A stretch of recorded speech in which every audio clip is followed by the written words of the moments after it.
नरेंद्र मोदी जी छाती फैला के आते थे, अब नरेंद्र मोदी जी ऐसे आते हैं। आज जम्मू कश्मीर में राजा बैठा हुआ है, उसका नाम एलजी है मगर वो है राजा। बीजेपी चाहे ना चाहे, इंडिया गठबंधन इतना दबाव डालेगी कि जम्मू कश्मीर के लोगों को स्टेटहुड देना ही होगा। हम दो, हमारे दो, नरेंद्र मोदी, अमित शाह, अंबानी, अदानी। ये आपने जो मेरा 45 मिनट का प्रोग्राम यहां बनाया है, यह आपने मुझे ठग लिया। यहां पे कम से कम 1 दिन, 2 दिन, 3 दिन का प्रोग्राम बनना चाहिए। मैं नॉन बायोलॉजिकल हूं, मैं डायरेक्ट भगवान से बात करता हूं, और इस चुनाव में भगवान ने नरेंद्र मोदी को डायरेक्ट मैसेज दे दिया। मैं आपको बता रहा हूं, मैं पार्लियामेंट में बैठता हूं, उनके सामने पार्लियामेंट में बैठता हूं, पूरी कॉन्फिडेंस गायब हो गई उनकी।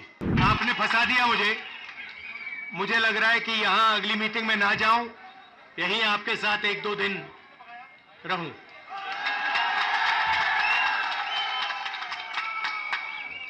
आप सबका यहां दिल से स्वागत करता हूं। आपसे मैं 2-3 चीजें कहना चाहता हूं।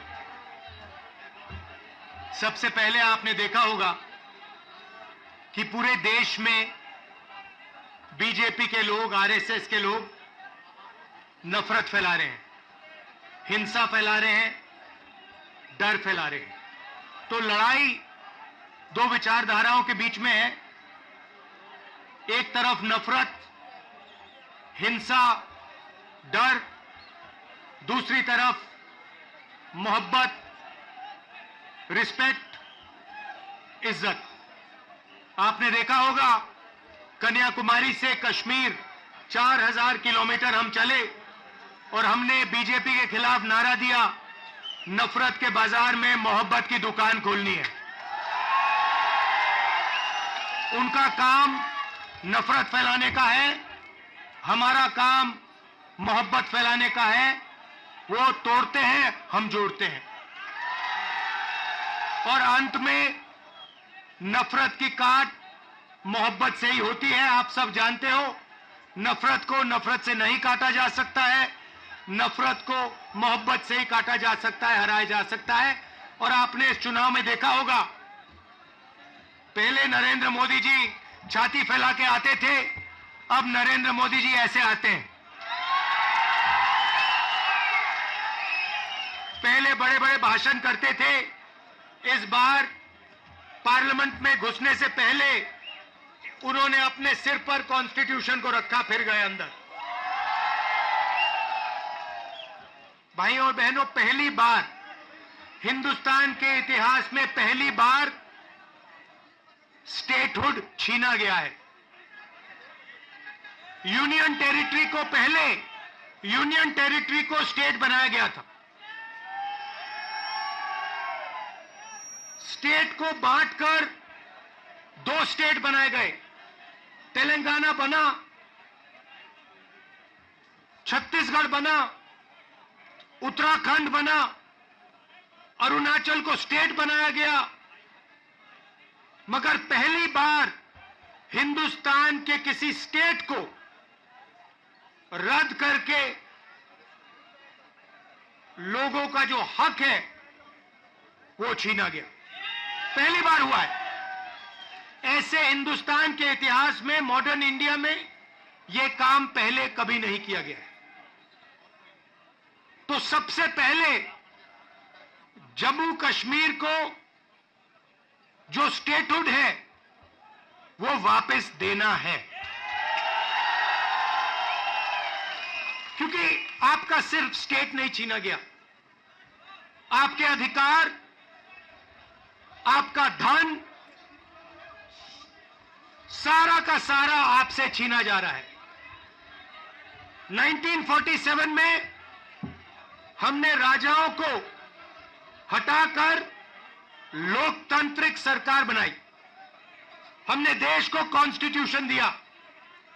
आज जम्मू कश्मीर में राजा बैठा हुआ है, उसका नाम एलजी है मगर वो है राजा।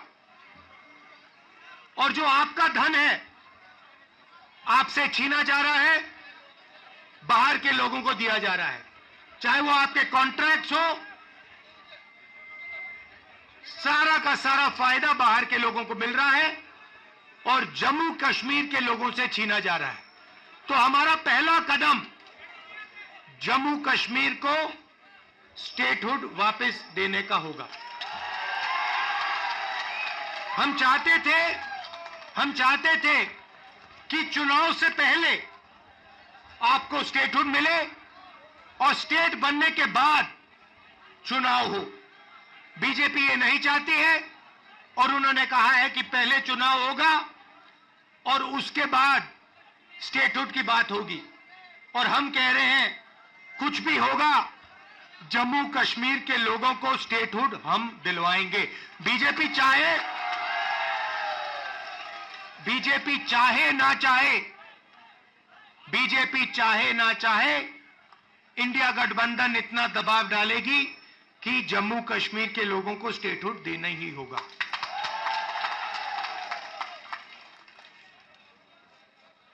यहां पे हम सब जानते हैं कि बिजली के प्रोजेक्ट्स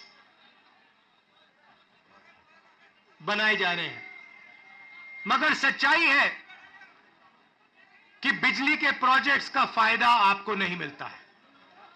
कहा गया है कि प्रोजेक्ट के 5 किलोमीटर रेडियस में आप लोगों को बिजली मिलेगी, फ्री में बिजली मिलेगी, मगर वो नहीं हो रहा है। और बिजली के प्रोजेक्ट्स का फायदा आप लोगों को मिलना चाहिए।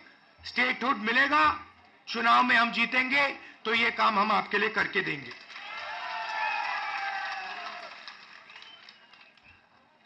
आप देश के लोगों को बिजली दे रहे हो और आपके जेब में से बिजली का पैसा लिया जा रहा है, छीना जा रहा है, ज्यादा रेट देते हो आप।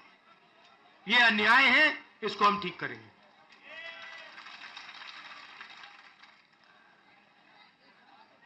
भाइयों और बहनों, पूरे देश में नरेंद्र मोदी जी ने बेरोजगारी फैलाई है। पता नहीं आपने अदानी जी का नाम सुना है? हाँ, मोदी जी के मित्र हैं। पार्लियामेंट में मुझे कहा, आप देखिए, पार्लियामेंट में मुझे कहा कि पार्लियामेंट में मैं अदानी और अंबानी का नाम नहीं ले सकता। तो मैंने कहा ठीक है, नाम नहीं ले सकता तो कुछ तो कहना पड़ेगा। तो A1 A2 नाम दिया मैंने उनको। हम दो, हमारे दो, नरेंद्र मोदी, अमित शाह, अंबानी, अदानी, इनकी सरकार चल रही है। और अगर कोई छोटा काम करता है, मजदूरी करता है, छोटा बिजनेस चलाता है, होटल चलाता है, टूरिज्म का बिजनेस चलाता है, तो उसके लिए नरेंद्र मोदी जी जीएसटी लाते हैं, नोटबंदी कराते हैं और बैंक के दरवाजे बंद कर देते हैं। और पूरी की पूरी सरकार इन 2 अरबपतियों के लिए चलाई जा रही है। ये मैं आपको कहता हूं कि अगर आप देखेंगे तो ये जो आपसे स्टेटहुड छीना गया है, इसका भी लक्ष्य उन्हीं 2 अरबपतियों की मदद करने का है। और जम्मू कश्मीर के जो लोग हैं, जो व्यापारी हैं, जो इस प्रदेश को, इस देश को रोजगार देते हैं, चाहे वो टूरिज्म की बात हो, हैंडीक्राफ्ट की बात हो, उन सबको ये दबा कर रखते हैं। जो हालत देश में है, उससे खराब हालत जम्मू कश्मीर में है। देश से ज्यादा बेरोजगारी यहां जम्मू कश्मीर में। और ये उल्टी सीधी बात करते हैं। कभी नरेंद्र मोदी समुद्र के नीचे चले जाते हैं, कभी हवाई जहाज में उड़ते हैं, कभी किसी नेता से गले लग जाते हैं, मगर बेरोजगारी के बारे में इन्होंने कुछ नहीं किया है। तो यहां हमारे एक युवा नेता हैं, एक बात मानकर चलो, यहां पर कांग्रेस पार्टी की अलायंस की सरकार आ रही है। ये निश्चित है, ये होने जा रहा है।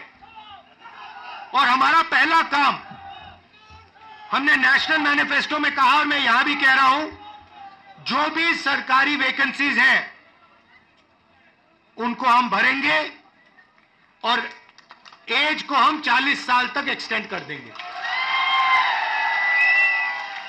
जो डेली वेज का काम करते हैं उनको हम रेगुलराइज करेंगे, परमानेंट करेंगे और उनकी जो आमदनी है उसको हम बढ़ाएंगे।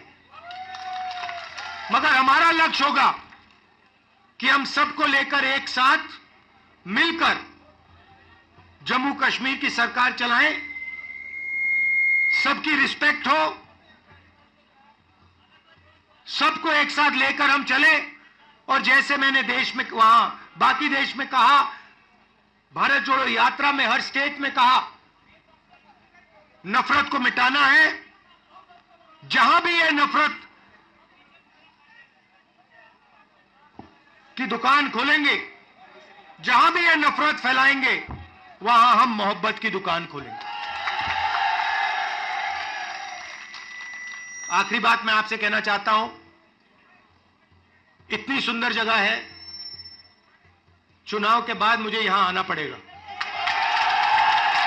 और ये जो आपने वकार जी कर्रा साहब, ये आपने जो मेरा 45 मिनट का प्रोग्राम यहां बनाया है, यह आपने मुझे ठग लिया। यहां पे कम से कम 1 दिन, 2 दिन, 3 दिन का प्रोग्राम बनना चाहिए। मुझे ऐसी जगह देखने को नहीं मिलती है, ऐसे प्यारे लोग। कम से कम यहां मुझे 2-3 दिन के लिए लाइए और यहां घुमाइए।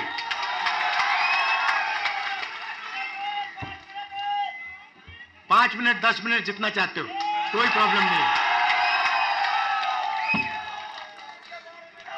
हाँ, तो आपने देखा होगा, पहले कहा कि नरेंद्र मोदी को, बीजेपी को कोई हरा नहीं सकता।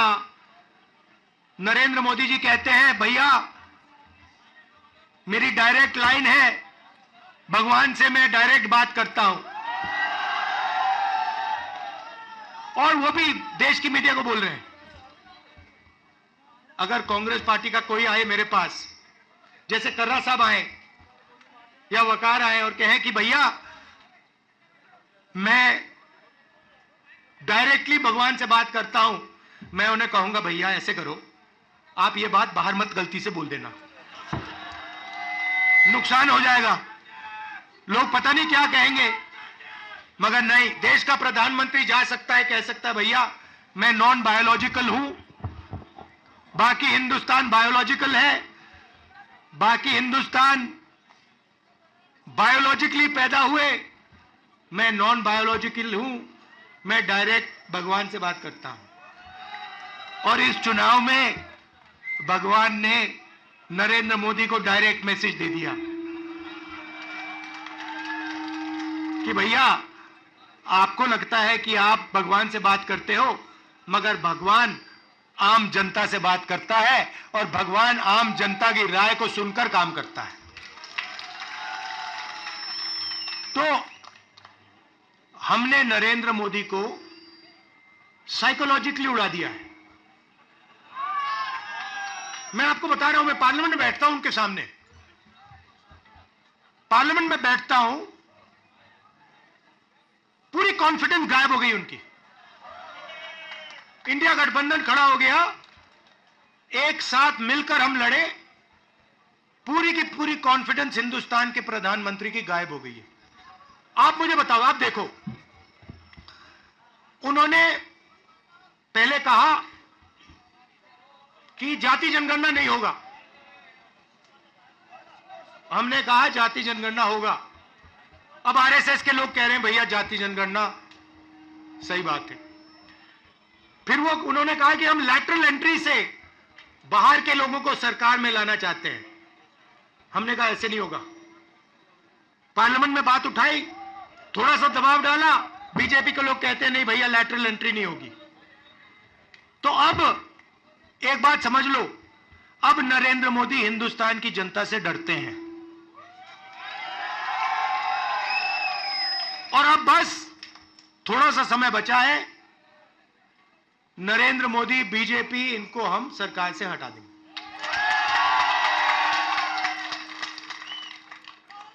मगर हम चाहते हैं कि देश में भाईचारा हो, सबकी रिस्पेक्ट हो, एक दूसरे के साथ इज्जत से बात हो।